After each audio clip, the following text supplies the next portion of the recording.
Literal na sumakses ang isang Pinoy sa Canada na mag-uuwi ng 80 million Canadian dollars matapos niyang manalo sa loto.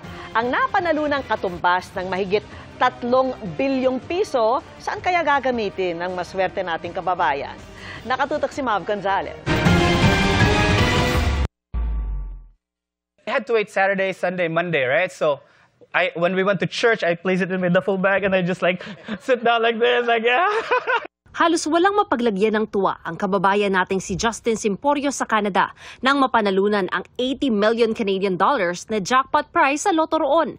Katumbas yan ng higit 3.2 billion pesos. Kwento niya, kasama pa niya sa pagtulog ang hawak na winning ticket. I placed it in a Ziploc bag. I put it under my pillowcase and then under like a blanket and I hid it. Bukod sa pag-secure niya ng kinabukasan ng kanyang pamilya sa napanalunang pera, for me, it's really like securing my family's future right now. Like, you know, like talk to an advisor, make sure you make that money like make generational wealth. Yeah. Of course.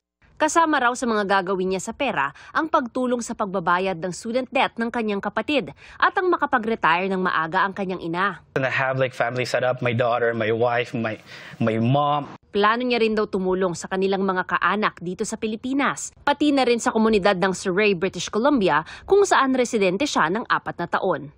We already have set charities like in our brains right now, but just writing it down, we're gonna decide once we get to a financial advisor. Then for sure, I want to give back to the community. Para sa GMA Integrated News, Mav Gonzalez, nakatutok, 24 oras.